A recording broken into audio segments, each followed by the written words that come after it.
selamat malam. Selamat datang di kelas Tanya Dominesia. Halo teman-teman. Kami tim Dominesia mengucapkan terima kasih untuk teman-teman yang sudah bersedia hadir di tengah aktivitasnya ya. Mungkin sambil menunggu acara dimulai, teman-teman bisa menyiapkan cemilan, minuman, atau mungkin sambil makan malam juga boleh. Gitu. Oh iya, teman-teman ini apa kabarnya ya? Mungkin boleh absen dulu nih di kolom chat. Dari mana aja teman-teman? Apakah ada yang dari luar Jawa? Baik Kak, dari Jawa. Halo Kak Ilham Wahyu. Wah, ada yang dari Bali, dari Malang, ada yang dari Makassar juga. Wah, keren banget nih. Pada ini ya, antusias untuk belajar Ads ya sepertinya. Jakarta, dari Malang. Oh, cukup banyak yang dari Malang ya. Waduh, ada yang dari luar negeri tuh mana ini maksudnya? Bengkulu. Riau hadir. Ada yang temennya yang dari Riau juga? Oke, ternyata banyak banget. Pasar Minggu Jaksel. Waduh, Surabaya. Akhirnya ada yang dari Surabaya juga. Saya menunggu yang dari Surabaya juga nih. Bandung. Oke, teman-teman, selamat datang. Perkenalan dulu kali ya. Perkenalkan, nama saya Nanas, yang akan memandu jalannya acara kelas tanya. Kali ini dengan tema memahami dan mengelola adset dan pixel gitu. Sebelumnya nih, teman-teman yang di sini kemarin ada yang ikut live talk di Instagramnya Dominesia nggak nih? Coba boleh komen di eh, kolom chat.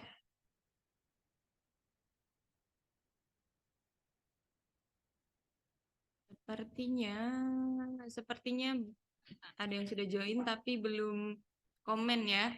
Oke, jadi mungkin recalling sejenak ya dari kemarin waktu live Instagram itu kami juga membahas tentang Paid Ads 101 yaitu sharing basic basic ilmu Paid Ads untuk pemula. Nah, minggu lalu kita sudah dapat insight nih tentang apa itu Paid Ads, jenis-jenis Paid Ads hingga penjelasan singkat tentang adset dan pixel yang akan kita bahas lebih dalam pada malam hari ini gitu. Oh iya, teman-teman juga boleh banget untuk post keseruan acara malam ini di media sosial, mention Dominesia supaya kami lebih semangat di event selanjutnya. Gitu, teman-teman. Oh iya, untuk kelas tanya kali ini akan berbeda dari kelas tanya sebelumnya ya. Mungkin kalau teman-teman kemarin ada yang ikut kelas tanya juga. Di kelas tanya September ini kami ada kuis Kahoot. Nanti kuis tersebut itu tentang materi yang disampaikan oleh narasumber serta dominasinya di akhir acara. Kuis Kahoot ini berhadiah teman-teman. Jadi nanti pemenangnya akan mendapatkan saldo sebesar Rp50.000, saldo Dominesia ya, dan domain .xyz siklus 1 tahun. Jadi teman-teman saya sarankan untuk ikutan ya sampai akhir gitu. Oh iya, teman-teman boleh tahu nih, teman-teman sudah ada yang tahu tentang Dominesia belum sih? Mungkin boleh di kolom chat.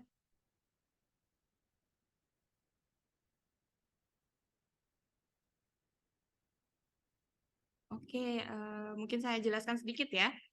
Jadi, oh belum Kak, oke saya jelaskan ya. Jadi, Dominesia ini adalah penyedia hosting registrasi domain murah, terjangkau dan berkualitas bagi teman-teman masyarakat Indonesia. Jadi, untuk teman-teman yang sedang mencari web hosting dan domain, bisa banget untuk pakai layanan Dominesia. Gitu teman-teman. Atau mungkin ada yang sudah pakai jasanya? Ada dong ternyata. Nah, pada sesi kali ini kita akan membahas lebih jauh lagi seputar dunia paid ads, khususnya untuk Facebook Ads bersama dengan Mas Dwinanda Legawa selaku Head of Performance Marketing di Jalateh yang telah berpengalaman selama kurang lebih 4 tahun nih teman-teman. Jadi sangat worth untuk didengarkan materi-materinya ya nanti ya.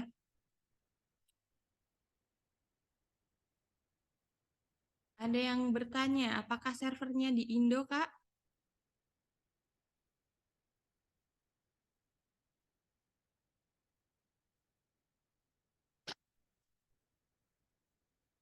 Oke, untuk servernya sendiri ada di Indonesia dan Singapura. Gitu. Nah, mungkin langsung aja kali ya. Oh iya, untuk teman-teman yang punya pertanyaan nih, nanti bisa banget untuk dituliskan di kolom komentar eh, atau kolom chat, maaf. Nanti pertanyaannya yang dibacakan akan mendapatkan saldo Dominesia sebesar 50.000 dan gratis domain XYZ untuk siklus 1 tahun. Nah, untuk teman-teman yang mau bertanya, saya remind untuk menggunakan atau menyertakan namanya ya, nama dari yang didaftarkan di form pertanyaan atau nama akun Zoom-nya diubah menjadi nama yang sesuai dengan saat mendaftar. Ini untuk memudahkan tim Dominesia dalam memberikan hadiah jika nanti pertanyaannya kami bacakan gitu. Mungkin langsung saja ya kita sapa narasumbernya. Mas Dwinanda, apakah sudah join nih? Mas Dwinanda Legawa. Halo, Halo sudah Mas dong. Dwinanda, selamat malam. Halo, selamat malam juga. Gimana kabarnya Mas Dwinanda? Kabar baik seperti biasa. Sudah makan malam ya Mas ya? Sudah dong. Oke, nah teman-teman, Mas Dwinanda ini yang akan menjadi narasumber kita malam ini. Beliau adalah Head of Performance Marketing di Jalateh yang telah berpengalaman selama kurang lebih 4 tahun ya Mas ya? Betul, betul. Oke. Mungkin boleh disapa dulu Mas, teman-teman yang sudah online ini. Oke, halo, halo teman-teman di sini. Peserta kelas Tanya Indonesia. Lumayan banyak ya yang hari ini ada 72 nih. Tuh, Jadi sangat semangat sepertinya Mas. lumayan ramai untuk kelas tanya hari ini. Ya, ya mereka sudah meluangkan waktu nih ya habis kerja, baru mungkin ada yang baru selesai jam kerja atau mungkin masih kuliah jadi baru selesai kuliah atau something. Ya, welcome itu ya, selamat datang di kelas Tanya Indonesia. Nanti hari ini kita akan belajar lebih banyak tentang Pixel ya, tentang Facebook Pixel dan tentang AdSense. Oke, betul. Nah, baik, terima kasih Mas Dinanda. Mungkin sebelum memulai acara, kita bisa berfoto dulu kali ya Mas ya, buat kenang-kenangan gitu. Boleh, boleh. Jadi teman-teman boleh saya persilahkan untuk open kameranya dan menunjukkan antusiasnya untuk belajar malam ini. Oke, kami akan menunggu ya teman-teman. Nanti akan saya hitung sampai 3 ya. Eh, tapi ini akan beberapa kali, mungkin 2 atau 3 kali ambil screenshotnya karena ada banyak sekali pesertanya, jadi harus geser-geser slide-nya ya. Itu. Oke, apakah sudah? Bentar. Masih ditunggu ya. Kita tunggu teman-teman yang lain.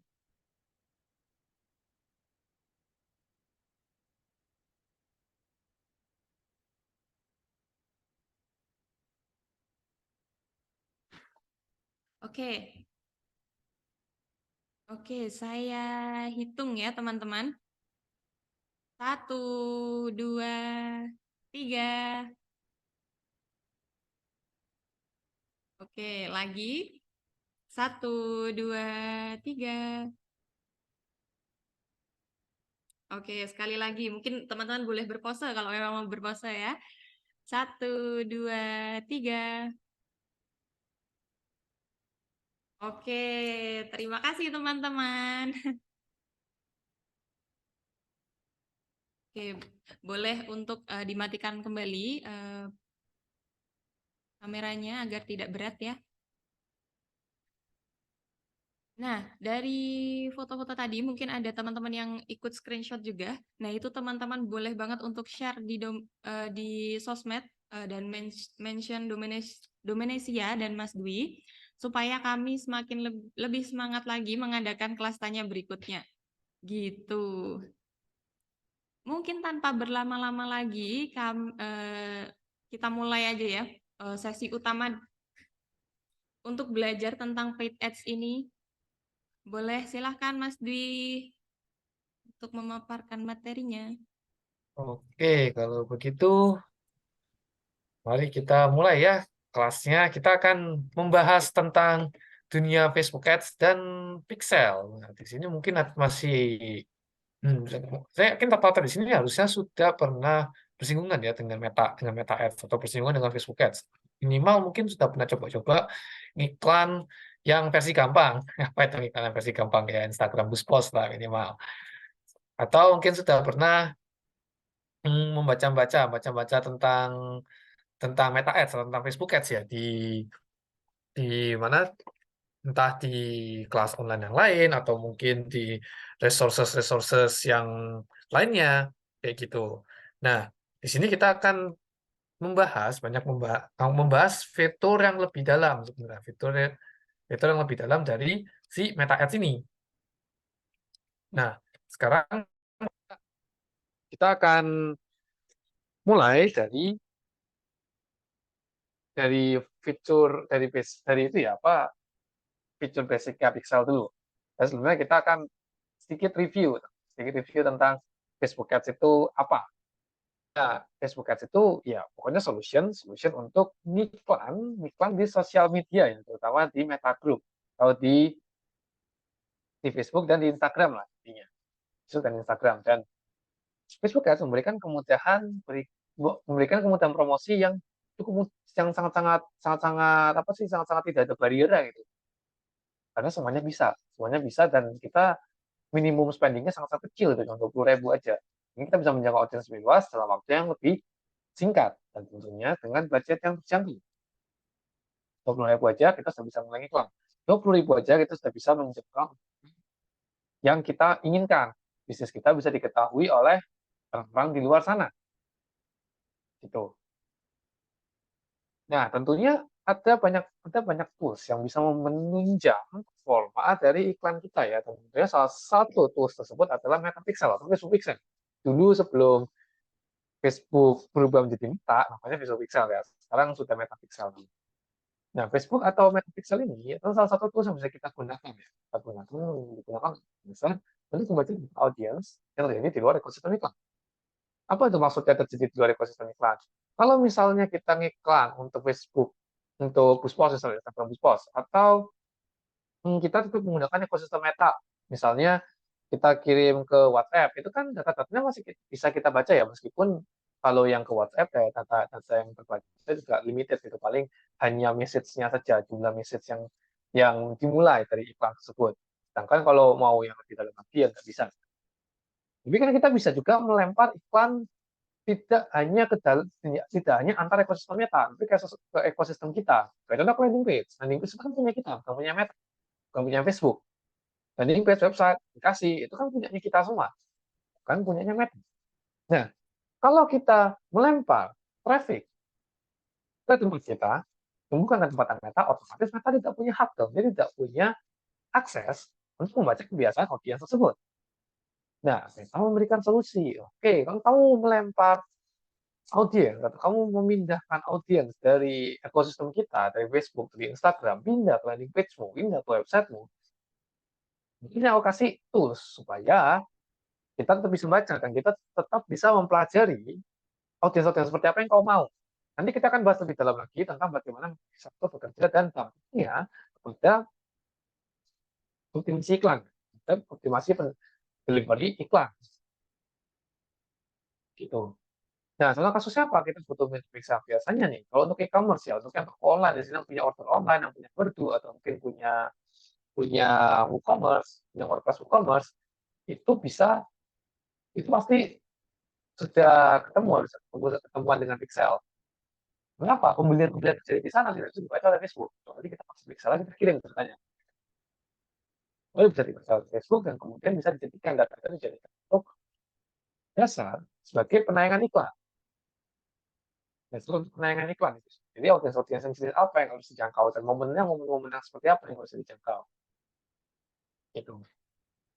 Nah, Pixel itu hadir di mana-mana. Oh, di website manapun ada. Kita mungkin kalau mau lihat-lihat, teman-teman bisa download tools namanya itu Magic Pixel Helper. Ini salah satu tools yang bisa mendetek keberadaan pixel di sebuah website. Hampir semua website yang ada di Indonesia, terutama website-website yang besar, itu pasti punya pixel. Contoh, Shopee itu punya. Nih, dia ada. Shopee punya pixel. Siapa lagi mungkin? Tokopedia punya pixel juga. Tokopedia itu punya pixel dia. Ya, mungkin bukan yang seller ya. Kalau seller jelas nggak ada. Kalau Tokopedia yang toko, yang platform untuk bayar, itu ada. Siapa lagi mungkin? Kita mau melihat siapa lagi. Misal Domenesia, apakah Domenesia punya? Kita cek dulu di sini. Lalu kita masuk ke domenesia.com. Domenesia punya juga pixel. Pasti punya. Semua brand, semua website yang mereka itu beriklan di Meta, beriklan di ekosistem Meta, pasti dia punya pixel. Kalau dia dilempar ke landing page, dia punya landing page, dia ngiklan ke Meta, konversi atau hasil terjadi di landing page atau di website, mereka pasti akan punya pixel. Nah, kalau tidak pakai pixel, tidak bisa tahu hasilnya. Kita tidak bisa tahu audiens itu apa tidak. Apakah dia melakukan action-action yang kita harapkan atau enggak. Jadi semuanya ada. Dan teman-teman bisa explore lagi mungkin ya, download sendiri ini ya, Metapixel Helper, bisa download di Google Chrome Web Store atau di tempat download extension Google Chrome lah, mungkin di Microsoft pakai Microsoft Edge, coba aja dicek ada atau enggak Microsoft Edge.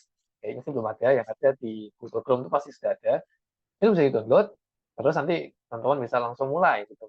Mulai lihat-lihat, oh ini apa pixel gitu. Nah, itu adalah contoh kehadiran pixel ya, misal di mana-mana. Dan pixel itu nggak hanya di website, di aplikasi pun ada. Tapi memang namanya bukan pixel, namanya SDK atau Software Development Kit. Itu juga ada di aplikasi. Jadi kalau teman-teman punya aplikasi, terus mau sharing data juga dengan Meta supaya bisa lebih patah sarangan, bisa kebaca event-eventnya itu pasangnya Meta. Oke, itu di aplikasi-aplikasi besar juga ada.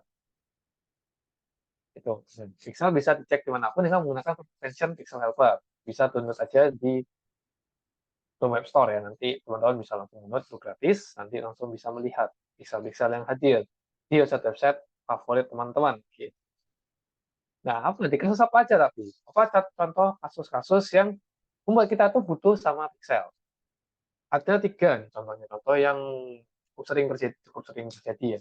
Yang satu adalah jika ads diarahkan ke landing page atau ke website yang kamu kelola sendiri. Ya kan? Jadi kalau website itu ekosistem tidak dimiliki oleh Meta, atau ekosistem tidak dimiliki oleh Facebook. Lalu jika aktivitas terjadi di website, saya checkout, purchase, registration, scroll, watch, terus contact, klik contact, submit form, dan lain sebagainya terjadi itu di website, kamu akan butuh pixel. Lalu yang ketiga adalah jika kamu ingin membaca hasil iklan dari websitemu, kamu iklan kan kalau dilempar ke website otomatis harus tahu dong berapa hasilnya, berapa orang-orang yang mengunjungi, dan dari yang mengunjungi itu berapa yang check out, dan yang check out berapa yang bayar, itu wajib pakai pixel. Kalau tanpa pixel kita nggak akan bisa tahu. Begitu. Ini juga menjadi alasan kenapa kalau misalnya teman-teman iklan tidak ada kuasanya, teman-teman tidak punya kuasa atas website tersebut, tidak punya kuasa untuk memasang pixel di sana, maka itu tidak disarankan. Karena teman-teman tidak bisa mengirim di situ nantinya. Facebook nantinya hanya bisa mengoptimasikan iklan berdasarkan dari klik. Kalau cuma berdasarkan dari klik ya semua, ya itu terlalu saringannya. Ibaratnya kalau kita nyaring nyaring masak, nyaring itu saringannya bolongnya gede-gede gitu, bolongnya segede pipa paralon. Ya buat apa disaring kalau gitu? Jangan lalu pakai pixel, saringannya bisa benar-benar yang fine filter gitu, sehingga Facebook bisa tahu dia harus menayangkan per orang seperti apa. Gitu. Nah, pixel tidak bisa digunakan jika website yang kamu gunakan tidak solusi yang kamu kontrol, gitu. Dilempar ke WhatsApp, mungkin ada yang punya demikian website, masuk kan website ya karena ada URL-nya, jadi harus bisa dipasang pixel juga tuh, bisa, nggak website bukan punyamu, tapi bukan kamu yang bikin website, jadi tidak bisa dipasang pixel. Atau misalnya ke marketplace, Tokopedia, Shopee, Lazada, Blibli kayak gitu, itu kan juga bukan punya kamu hanya membuat toko di situ, tapi kamu bukan orang yang membuat website tersebut, sehingga tidak bisa pakai jadi pasangin pixel di situ. Kalau misalnya dilempar ke website-website yang tiga lainnya gitu, ke loket.com kayak ke Traveloka kayak ke kemana pun kan tidak 100% kita kontrol, sehingga itu nggak bisa masang pixel di situ, dan otomatis datanya nggak bisa kita ambil. Memang kita ada pixel tapi bukan punya kita pixelnya, misal punya orang lain, kalau punya orang lain ya kita nggak bisa pakai itu gitu. Terus hasil ads silakan ya tuh ke lokasi yang bukan milikmu, kayak karena ke sosial media misalnya dari Instagram pakai boost post ke profil Instagram itu nggak usah pakai pixel, karena ya buat apa, kan Meta sudah bisa baca aktivitasnya, buat apa dihadirkan pixel di situ. Jika kamu tidak menggunakan website untuk mengarahkan ads, kayak contoh untuk ads engagement atau untuk apa untuk lead gen form. Lead gen form itu tidak butuh pixel karena ya tidak dilempar konsep kan. Lead gen formnya langsung bisa dilihat di Facebook tanpa perlu dilempar ke luar ekosistem itu. Nah, lalu apa saja ya peran pixel di ads itu bisa memberikan apa saja? Pixel di ads itu bisa untuk automation delivery, targeting, dan untuk reporting. Teman-teman di sini mungkin sudah pada punya ads manager, atau punya akun ads manager, atau sudah punya akun Facebook ads. Kalau sudah punya akun Facebook ads, teman-teman bisa navigate aja ke ads manager masing-masing. Lalu bisa dilihat di, mungkin kita pakai, kita akan pakai, ya yang punya saya sendiri. Ini kon suka-suka ya, teman happy-happy doang. Jadi buat coba-coba aja, coba-coba nge-ads, coba-coba masang, coba-coba eksperimen gitu. Karena kalau mau pakai punya klien atau punya kantor, takutnya kena NDA nanti. Gitu. Nah, contoh gini, misalnya kita mau menjual barang, ini kan jualan produk ya, jualan produk dilempar ke toko kita kan, ke websiteku di mana sepatu bisa terjadi di sana.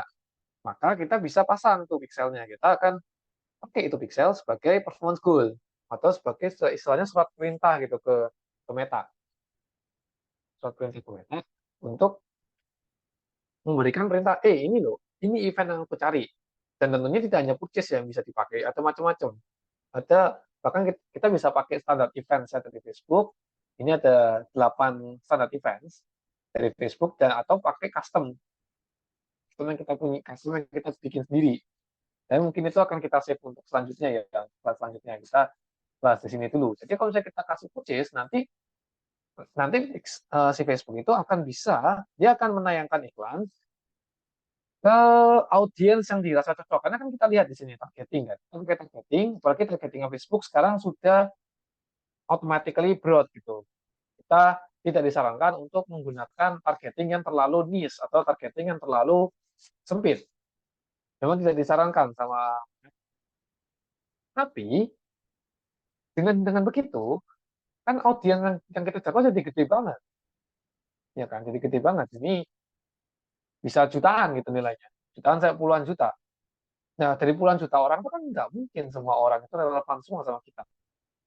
Walaupun semuanya relevan, belum tentu momennya bisa terus-terusan relevan. Karena kan momen comfort orang-orang itu berbeda. Ya kan, contoh mungkin saya sama Kak Nanas sama-sama mau beli HP, misalnya sama-sama mau beli iPhone 15 gitu, sama-sama mau beli iPhone 15. Karena kan momen comfortnya kita, momen kita mau membeli iPhone itu berbeda. Mungkin saya nanti mau belinya karena ada apa, kalau Kak Nanas beli iPhone karena nanti ada apa gitu. Misalnya nunggu gajian, yang satu nunggu gajian, kalau saya nunggu apa gitu. Jadi beda kan, momennya berbeda. Meskipun kita berdua sama-sama memiliki keinginan yang sama gitu. Dan dari situ Meta bisa tahu sebenarnya ya karena ada pixel itu tadi kan. Pixel itu sebenarnya yang bukan hanya menghimpun, tidak hanya berguna untuk menghimpun data juga, tapi untuk menganalisa kebiasaan audiens. Karena kan pixel itu ada banyak terpasang di berbagai macam website. Itu data-datanya masuk ke Meta semua.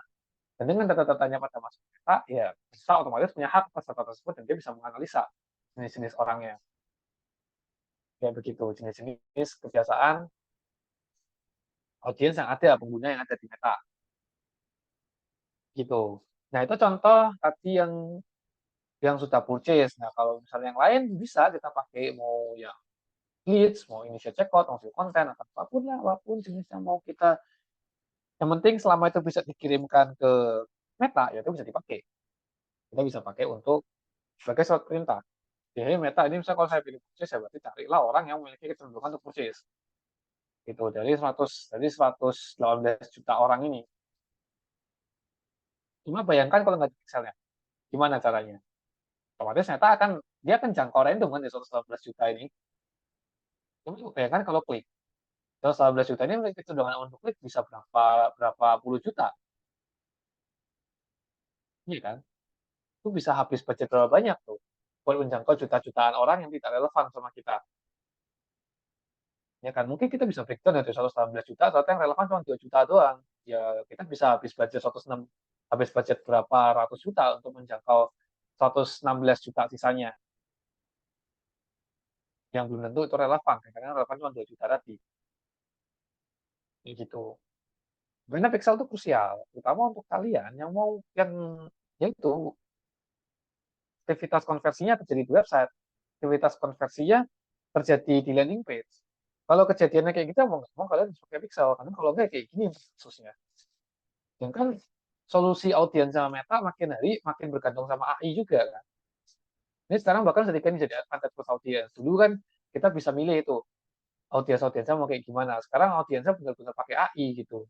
Kita memang bisa milih tetap, tapi nanti dia tetap tidak akan menggunakan itu doang, tapi akan secara otomatis diperluas karena kita bisa lihat di sini keterangannya. Ya kan bisa kan audience suggestion will prioritize audience matching this profile before searching more widely. Ya, memang akan diprioritaskan, tapi mereka tetap akan menjangkau yang tidak kita target. Kayak gitu.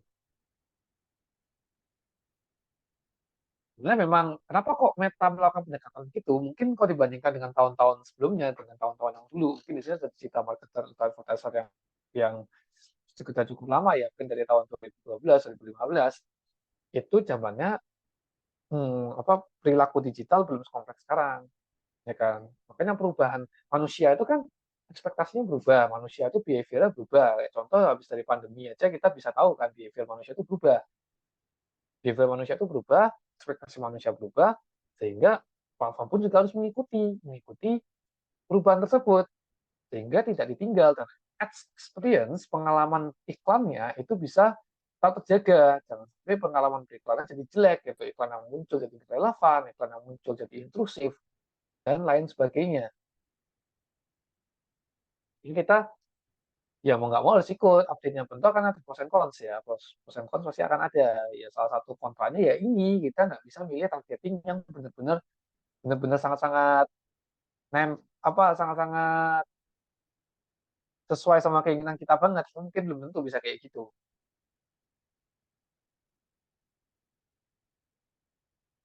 Sehingga pixel sangat diperlukan karena pixel nanti bisa membantu mengfiltering tuh audiens-audiens yang kemungkinan tidak relevan sama kita. Ini nanti difilter sama pixel, bisa dibantuin sama pixel, dan otomatis kita tidak perlu capek-capek untuk mendefinisikan ini sampai yang terlalu gimana-gimana. Itu. Terus yang kedua adalah bisa untuk targeting. Jadi kalau kita punya pixel ya kita bisa bikin retargeting ya di sini. Jadi kita bisa bikin sistem audience, terus kita bikin website di sini. Nanti kita bisa retarget orang-orang yang misalnya semua visitor itu bisa kita retarget, atau mungkin orang-orang yang melakukan page view atau orang-orang yang melakukan view content itu bisa kita retarget.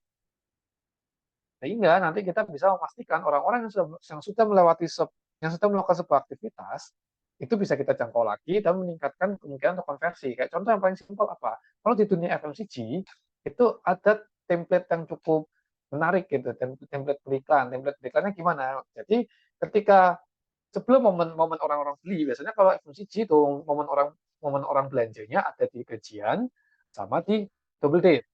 Ada di dua itu. Cuma kalau ada misalnya promosi kayak contoh Ramadan atau New Year atau mungkin Chinese New Year di 3 momen itu biasanya. Ya kan rame-rame spending tuh kalau FMCG kayak makanan, skincare, terus ya pokoknya fast moving lah, fast moving consumer good, baju gitu. Atau kalau misalnya alat tulis gitu, kalau ke to school, ada momen kayak gitu kan. Nah, apa yang mereka lakukan? Umumnya mereka ya udah ngiklan, mereka establish presence, itu yang kita sebut sebagai brand awareness kan di awalnya. Brand awareness kita akan measure dari berapa banyak pengunjung profil, berapa banyak pengunjung website, berapa banyak registran, berapa banyak orang yang view konten, kayak gitu-gitu. Nah, nanti ketika momen itu datang, ya kan, momen itu datang, payday datang, atau double date datang, ya udah kita target orang-orang yang sudah pada visit semua, orang-orang sudah visit website, yang sudah view konten, yang sudah register, yang sudah apapun lah itu kita retarget. Nah, retarget itu hanya bisa dilakukan jika kita punya pixel masalahnya. Jadi makanya pixelnya penting. Tidak hanya untuk urusan tracking-tracking tadi, tidak hanya untuk urusan untuk optimasi saja, tapi juga bisa digunakan untuk retargeting. Untuk menetapkan orang-orang yang sudah melakukan certain events itu pakai pixel bikinnya. Gitu. Terus opsi yang ketiga adalah untuk reporting ya, untuk reporting. Untuk reporting ya sudah cukup self explanatory ya, sudah cukup bisa dimengerti. Yang penting bisa kelihatan angkanya di sini.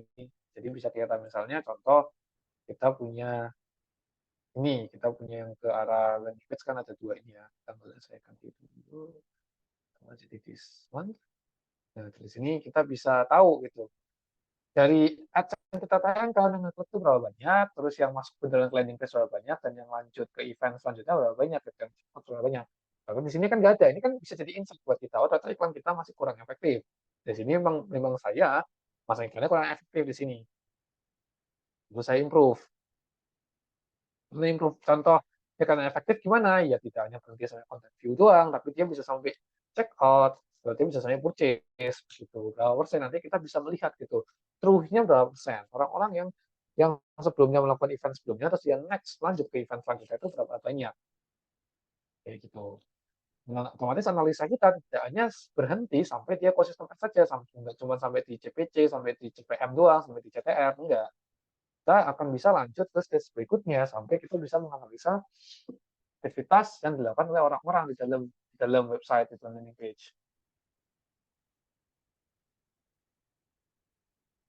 Gitu.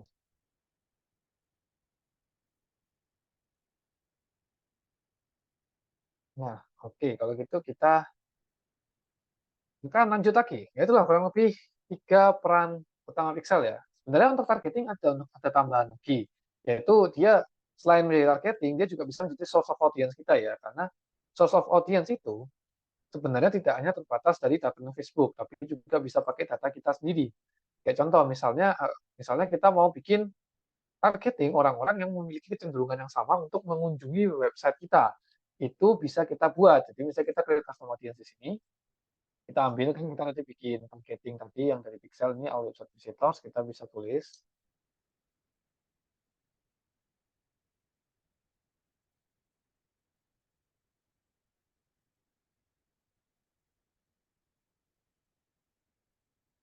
Nah, kita bikin nih.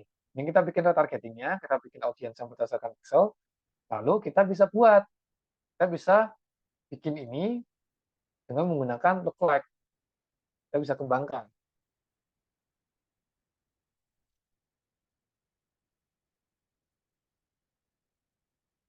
Nah, sehingga dari sini kita bisa mendefinisikan audiens kita lebih jelas gitu daripada kita hanya bergantung pada Facebook doang, bergantung pada data Facebook. Kita bisa pakai data ini untuk targeting iklan. Apakah akan langsung otomatis sukses? Ya tentu saja keberhasilan iklan kan tidak hanya Apalagi kalau iklannya itu sampai funnel bawah, sampai pembelian, keberhasilannya tidak hanya tentukan dari technical saja.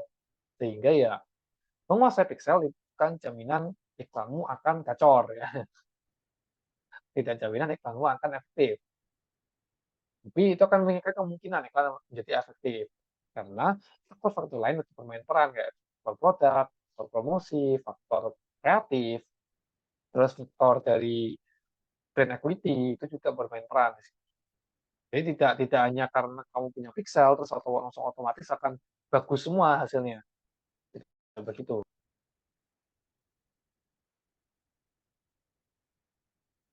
Nah, terus pixel itu bisa dipasang di level mana? Nah, tadi kan tadi sudah lihat ya, sudah lihat sedikit tentang demonstrasi penggunaan pixel di kenyataan. Nah, pixel itu dipasang di adset, gitu. Jadi umumnya kita mengelola adset berdasarkan dari informasi targeting dan optimasi yang kita pilih. Gitu. Hal ini dilakukan untuk mengecek opsi targeting, optimasi mana yang terbaik untuk strategi iklan. Kayak contoh misalnya kita punya domination ya, kelas domination-nya kita iklanin gitu. Nah, orang-orang yang tertarik dengan domination dengan kelas ini kan ada beberapa macam gitu. Ada business owner iya, mungkin sesama digital marketer iya, atau mungkin orang-orang yang apa orang-orang yang menyukai marketing juga iya. Nah, kita bisa manage itu, kita pecah-pecah di adset. Kalau misalnya kita punya opsi lookalike ada dua macam gitu, ada lookalike visitor sama lookalike orang-orang yang memang sudah digital marketer gitu, data domination sendiri. Nah, itu kan ada dua data targeting. Kita harus pisah di adset. Satu adset yang untuk lookalike visitor, yang satu adset untuk lookalike datanya domination. Kenapa harus begitu? Karena biar kita bisa menganalisis mana yang lebih bagus. Kalau kita campur jadi satu, kita nggak ngerti mana yang lebih bagus, mana yang lebih jelek. Kalau hasil jelek kita ngangong, hasilnya bagus kita juga ngangong, nggak ngerti mana yang harus diimprove. Kita coba aja bayangin, kalau misalnya ini kita punya dua targeting nih, anggap aja kita punya dua targeting lookalike-nya sama yang retargeting. Ini kalau saya jadiin satu dalam satu adset, nanti misalnya di akhir Oktober, hasilnya jelek, kira-kira apa yang harus diimprove? Nggak tahu. Hasilnya bagus, mana yang harus dipertahankan? Nggak tahu juga mana yang harus dipertahankan. Makanya harus dipecah.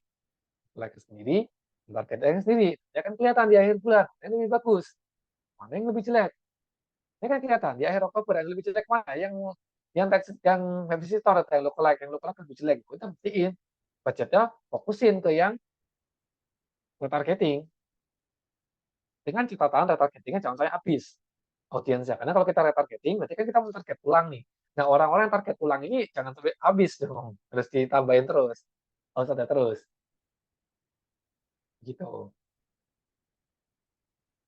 Ini manajemen adset itu penting ya. Kita harus memformulasikan, harus menempatkan targeting, menempatkan optimasi itu benar-benar spesifik berdasarkan dari setiap adset yang kita pilih. Atau misalnya kita mau mencoba targeting satu di Surabaya, satu di Jakarta gitu misalnya. Kita punya dua cabang, kita punya toko di Jakarta sama punya toko di Surabaya. Ya kita harus pisahin dong campaign-nya atau adset-nya. Targeting Surabaya atau targeting Jakarta mana yang lebih bagus. Nah, kalau kita campur, kita nggak tahu lah. Nanti waktu ditanyain mana yang lebih bagus, Jakarta atau Surabaya, nggak tahu. Mau campur, kayak gitu. Nah, bagaimana contoh pengelolaan aset? Ini mungkin saya akan ambil sedikit dari mana ya? Saya ngambilnya.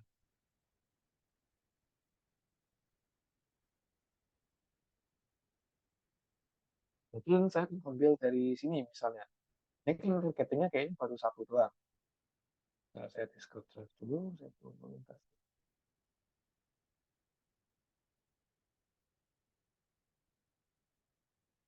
Nah, ini misalnya ada broad kan, satu broad ke targeting, nggak ada informasi lebih lanjutnya sama sekali nih. Benar-benar broad doang dan kita hanya mengandalkan power pixel. Kurang efektif nanti bisa kelihatan datanya di sini. Ini saya sudah spend 90.000 nih. Sudah spend 90.000 selama 3 hari, hasilnya ya berantakan. Nggak dapat purchase, nggak dapat apapun. Cuma dapat visitor doang. Kurang kan, kita harus bandingin, kita harus tambahin. Tambahin apa? Misalnya kita ngasih gitu sih, sorry. Nah, itu berarti kan nggak begitu bagus. Kita bisa buktikan, terus kita ganti lagi ke headset yang baru. Ini misalnya budgetnya cekak ya, yang budgetnya 30.000 per hari. Yang kalau budgetnya banyak, budgetnya sampai bisa 100.000, 200.000, mungkin kalau dimatiin bisa dua-duanya jalan bareng. Nah ini, karena bro nggak bagus, berarti kita harus coba pakai lookalike deh, lookalike visitor gitu kan. Tadi kita ada lookalike visitor tuh. Kita ganti aja, kita masukin ke sini. Like visitor. Nah, ya kita publish.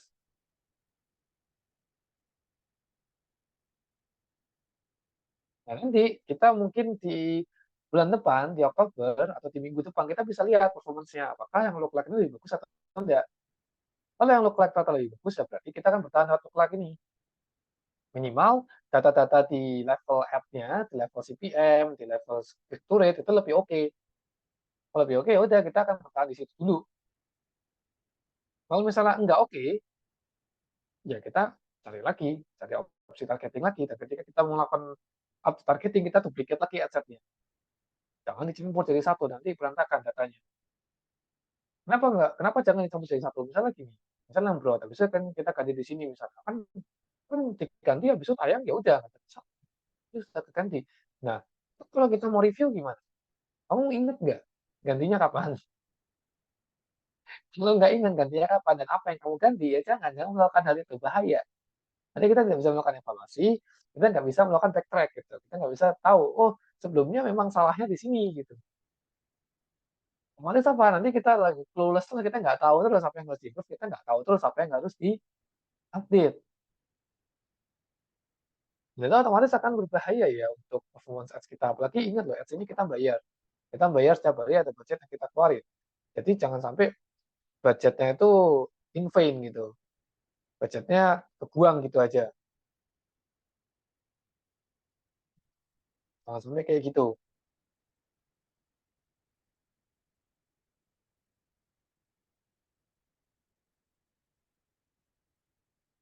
Nah, kita akan lanjut lagi. Nah, hati-hati overlap audience. Ini spesial untuk advertiser yang budgetnya besar atau advertiser yang memiliki definisi audience yang sempit. Kalau menggunakan pengaturan yang sama untuk dua aset yang berbeda, maka akan risiko overlap. Apa itu overlap? Jadi ya ini ada audience A, ada audience B, banyak yang sama audience A sama audience B ini ternyata.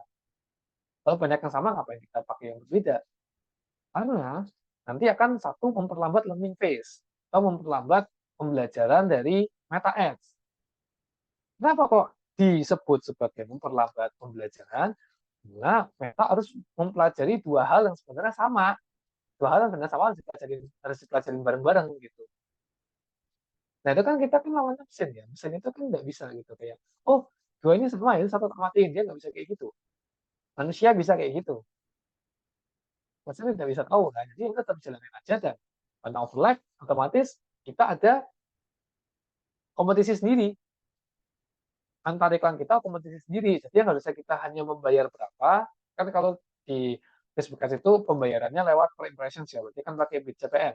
Misalnya bid CPM kita harusnya cuma bayar 10.000, tapi karena kita overlapping, sehingga kita harus lebih tinggi. Ya, karena kan dua-duanya running bareng tuh. Run bareng sama-sama ngebid. Satu ngebid 10.000 ya, sebenarnya satunya 10.100 bayarnya. Kayak gitu. Kita langsung bayar lebih mahal. Itu performance iklan yang seharusnya kita bisa lebih murah. Jadi hati-hati kalau kamu advertiser yang budgetnya lumayan gede atau advertiser yang definisi audiensnya cukup niche gitu. Definisi audiensnya cukup definitif. Tidak cocok untuk tidak tidak punya audiens pool yang gede atau tidak punya target market yang gede kayak contoh mungkin B2B ya. B2B itu kan sering kayak gitu. Audiensnya niche banget. Audiensnya benar-benar definitif banget, nggak bisa digede-gedein seenak dari B2C atau seenak FMCG atau seenak B2C lah. Dan mungkin ada yang bertanya, apa itu learning phase? Learning phase itu merupakan proses dari adset untuk mempelajari pola penayangan iklan. Karena kan tadi, misalnya kita punya 118 juta itu target audiensnya. Ya itu kan Meta harus melakukan sampling. Kita harus cari tahu mana dari 118 juta ini, model-model orang yang kayak gimana yang harus saya jangkau. Itulah learning phase. Learning phase didefinisikan sebagai 50 konversi atau 7 hari, mana yang lebih cepat. Kalau misalnya dalam waktu 7 hari, kalau misalnya dapat conversion duluan gimana, atau dapat 50 result duluan gimana? Ya udah, nanti learning-nya akan lulus. Learning akan lulus dan dia akan berubah menjadi aktif.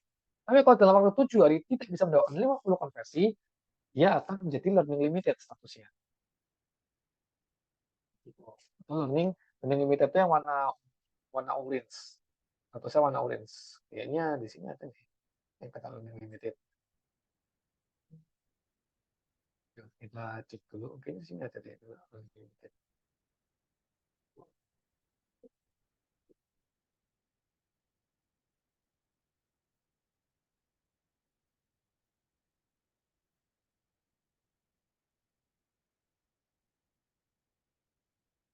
Oke. Mati semua. Yang ada learning limitednya, so far sih seingat saya enggak ada, jadi bisa ditunjukin contohnya di sini. Tapi yang jelas kalau dia tidak berhasil melewati 50 conventions dalam waktu 7 hari, dia akan fluktuatif banget performance-nya karena dia tidak bisa mendetermine, si Facebook tidak bisa menentukan audiens mana yang relevan gitu. Dan ya itu caranya menghindari learning limited gimana ya? Cara menghindari biar learning-nya segera lulus gimana ya? Jangan bikin konfigurasi yang ruwet-ruwet. Satu, jangan bikin konfigurasi yang ruwet-ruwet.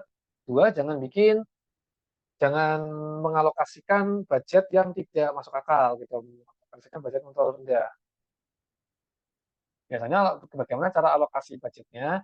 Ya dilihat aja CPR kita itu berapa, cost per result-nya berapa, cost per conversion-nya berapa, itu dikali 50 dibagi 7, nanti kita dapat itu hasilnya. Misalnya gimana? Kita akan buka Google Sheet ya di sini. Kalau supaya kita bisa melewati learning limited dari setiap adset, itu kita bisa sebenarnya gini. Itu kan kita untuk melewati learning limited berarti kita harus punya conversion 70 ya, 50 sorry. 50 conversions dengan total harinya adalah 7. Betul? Nah, bagaimana cara kita menentukan budget supaya kita bisa lulus dari learning? Yang pertama adalah kita bisa menggunakan CPR ya. CPR kita berapa? Misalnya CPR kita di deteksi digital kayaknya belum ada CPR, paling ya nyontek satu lah dari sini misalnya.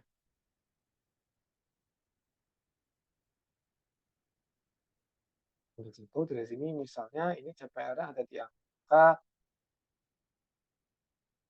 64.000 misalnya. 64.000 berarti CPR 64.000 supaya bisa keluar dari learning adalah kayak gini. Atau budget dibutuhkan. Nah, budget adalah ini CPR dikali 50 dibagi 7. Nah, ini total daily budget yang kita perlukan. Kalau daily budgetnya lebih rendah dari 457.000, berarti dia tidak unlikely dia akan lepas dari learning. Jadi bukan berarti kalau budgetnya nggak sampai 457.000 terus itu kita nggak bisa lepas learning sama sekali.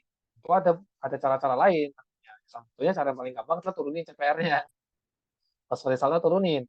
Gimana caranya? Biar bisa turun dan dia bisa konsisten selama 7 hari. Kayak contoh misalnya CPR kan kalau ini 64.000 terus bisa dibunuh jadi setengahnya 32.000 doang kan kita akan lebih gampang keluar dari learning. Ya kan? Budget yang dibutuhkan cuma 200.000 doang gitu. Kita turunin CPR-nya. Atau kalau enggak, salah satu solution yang sering digunakan oleh marketer ya metode kompromi. Apa itu metode kompromi? Kita bisa lihat di grafik di sebelah kanan, kita bisa lihat di tabel di sebelah kanan ya. Tabel di sebelah kanan itu kan dia ada content view, ada ad card, dan purchase itu kan linear. Orang yang mau purchase harus satu card, orang yang harus satu card ya harus content view. Nah, kompromi berarti kita tidak memaksa untuk user melakukan event terakhir. Kita memaksa user untuk melakukan konversi yang paling bawah, melakukan which is ini purchase ya. Kita tidak memaksa user untuk melakukan purchase. Tapi kita menggunakan metode sebelumnya dulu. Misalnya kita tarik ke atas ke add to cart. Karena ini total add to cart kan lebih banyak kan. Kita ada 26 add to cart dibandingkan dengan purchase. Sehingga bisa memberikan Facebook ruang untuk belajar lebih baik. Tentu kita nggak boleh kompromi terlalu besar ya. Kita kompromi terlalu besar, berarti relevansi audiens turun. Misalnya kita ngejarnya, kita kompromi terlalu jauh tuh, kita optimasinya untuk konten view misalnya. Iya, kita cuma dapat view doang. Padahal kan untuk dari view ke purchase itu masih lumayan jauh tuningnya. Pertimbangannya masih lumayan jauh. Kayak gitu. Sehingga jangan sampai kita kompromi sama mengorbankan performance iklan. Kalau jangka kayak tukat mungkin masih oke, karena tukat ke purchase itu nggak terlalu jauh. Pertimbangannya nggak terlalu berbeda jauh. Jadi masih fine kalau kita tembaknya kayak tukat. Gitu. Ya. Nah, ini contohnya lagi. Kalau menggunakan konversi purchase akan menyebabkan landing page lebih sulit. Apa ya? Karena orang-orang purchase kan yang paling sedikit pasti dibandingkan dengan yang tukar sama yang content view. Nah, makanya kan advertiser bisa naikin definisinya ke atas. Apalagi kalau untuk iklan-iklan yang berfungsi untuk awareness gitu, iklan-iklan yang berada di top funnel. Ya kan untuk memperkenalkan produk atau memperkenalkan brand, ya lebih cocok pakai yang definisi yang ada di atas. Kayak gitu. Jangan awareness terus habis itu purchase, itu aneh. Itu kan biar terlalu mahal biayanya untuk menjangkau per orang. Karena semakin dalam definisi konversinya, semakin dalam funnel di dalam definisi konversi, maka CPM itu akan semakin mahal karena Facebook akan mencari cara terus gimana caranya menjangkau orang-orang yang sesuai. Otomatis kita akan naik. Dan itu bisa merusak performance kita. Kita akan merusak performance kita. Kalau sampai bidnya terlalu mahal. Gitu. Sesuaikan campaign dengan goal ya. Ini ada catatan tambahan dalam ekstra untuk para advertiser lah, untuk kita. Sesuaikan campaign dengan goal. Tapi siapa yang kamu target dan itu konversi yang mungkin. Jangan melakukan strategi yang terlalu kompleks dan kompetitif. Kayak kita butuh butuh butuh orang-orang purchase. Tahu purchase ini orang-orang seperti apa? Gitu. Apakah dia harus melewati funnel yang cukup panjang dulu atau purchase bisa cepat? Sehingga tidak ada formula yang pasti di sini. Harus case by case, bergantung dari status bisnis, tergantung dari produk, tergantung dari kompleksitas produknya, tergantung dari kompleksitas message-nya, tergantung dari kompleksitas landing page-nya. Gitu. Ya, jangan stop belajar sampai sini ya, karena Facebook Ads itu sangat luas, tidak hanya terbatas di Adsense dan Pixel saja. Otomatis kalau kita mau campaign yang sukses, ya kita harus mempelajari yang lain juga. Mempelajari campaign, mempelajari kreatif, mempelajari targeting, mempelajari yang lain pokoknya, integrasi yang lain. Jangan hanya berhenti sampai di Pixel, karena Pixel tuh ya dia peran kesuksesan, tapi bukan kunci dari kesuksesan. Begitu. Nah, Keep itu learning. Nah, itu tadi pesan dari Mas Dwi, jangan berhenti untuk belajar ya, teman-teman ya, tentang Pixel ini. Ya, sekali lagi terima kasih ya Mas Dwi sudah menyempatkan memberikan ilmunya serta pengalamannya di kelas tanya kali ini. Dan tidak lupa, jangan lupa tunggu kami untuk kelas tanya Dominesia selanjutnya ya.